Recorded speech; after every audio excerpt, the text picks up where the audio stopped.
നമസ്കാരം. ഇന്നത്തെ ചരിത്ര വിവരണത്തിലേക്ക് സ്വാഗതം.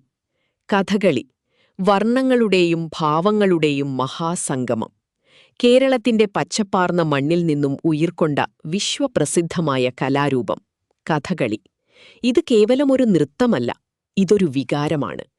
17-ാം നൂറ്റാണ്ടിൽ കൊട്ടാരക്കര തമ്പുരാൻ രാമനാട്ടം ആവിഷ്കരിച്ചതോടെയാണ് ഈ ഇതിഹാസ കലയുടെ ഉദയം. സാഹിത്യം, സംഗീതം, ചിത്രം, നൃത്തം, അഭിനയം എന്നിങ്ങനെ 5 പ്രധാന കലകളുടെ ഒരു അപൂർവ സംഗമമാണ് കഥകളി.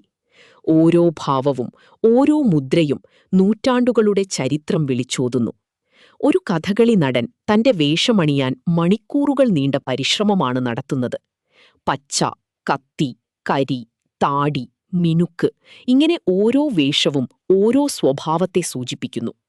പച്ച ധീരനായ നായകനാണെങ്കിൽ കത്തി അഹങ്കാരിയായ വില്ലനാണ്. കരി കാട്ടാളനെയും താടി രാക്ഷസന്മാരെയും പ്രതിനിധീകരിക്കുന്നു. മിനുക്കുവേഷം സ്ത്രീ കഥാപാത്രങ്ങൾക്കും മഹർഷിമാർക്കും വേണ്ടിയുള്ളതാണ്.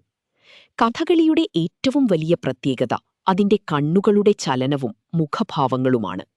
നവരസങ്ങൾ ആ മുഖത്തു മിന്നിമറയുമ്പോൾ കാണികൾ വിസ്മയത്തിന്റെ മറ്റൊരു ലോകത്തേക്ക് ആനയിക്കപ്പെടുന്നു. ചെണ്ടയുടെയും ഇലത്താളത്തിന്റെയും നാദത്തിനൊപ്പം ആട്ടക്കഥകൾ അരങ്ങു തകർക്കുന്നു. കഠിനമായ കായികാഭ്യാസത്തിലൂടെയും ചിട്ടയായ പരിശീലനത്തിലൂടെയുമാണ് ഒരു കലാകാരൻ രൂപപ്പെടുന്നത്. ഉഴിച്ചിലും കണ്ണുസാധകവും മുദ്രകളും അഭ്യസിക്കാൻ വർഷങ്ങളുടെ തപസ്യ തന്നെ വേണം. രാത്രിയുടെ നിശബ്ദതയിൽ നിലവിളക്കിന്റെ വെളിച്ചത്തിൽ അരങ്ങേറുന്ന ഈ കലാരൂപം കാണുമ്പോൾ നാം വെറുമൊരു കാഴ്ചക്കാരനല്ല, മറിച്ച് ആ ഇതിഹാസങ്ങളുടെ ഭാഗമായി മാറുകയാണ്. മഹാഭാരതത്തിലെയും രാമായണത്തിലെയും ധർമ്മയുദ്ധങ്ങൾ നമ്മുടെ മുന്നിൽ പുനർജനിക്കുന്നു. പുരാണത്തിലെ ദേവന്മാരും അസുരന്മാരും മനുഷ്യരൂപത്തിൽ നമുക്ക് മുൻപിൽ വരുന്നു. പ്രകൃതിയും ദൈവവും കലയും ഒന്നിക്കുന്ന നിമിഷം. ലോകത്തിലെ തന്നെ ഏറ്റവും ക്ലാസിക്കലായ കലാരൂപങ്ങളിൽ ഒന്നായി കഥകളി ഇന്ന് പ്രശസ്തമാണ്. നമ്മുടെ സംസ്കാരത്തിന്റെ, പൈതൃകത്തിന്റെ, സ്വത്വത്തിന്റെ അടയാളമാണിത്.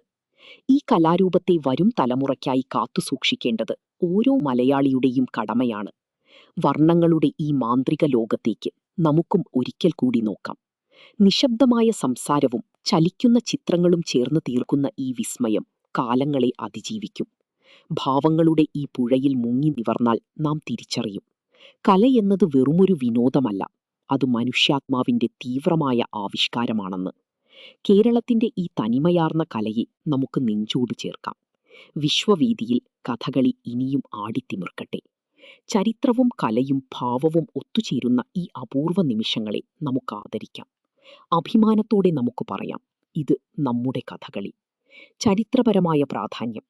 കഥകളിയുടെ ഉത്ഭവം, ചരിത്രം, വിവിധ വേഷങ്ങൾ, പരിശീലനം, കലയുടെ വൈകാരിക വശം എന്നിവയുൾപ്പെടുത്തി തയ്യാറാക്കിയ ആഴത്തിലുള്ള വിവരണം.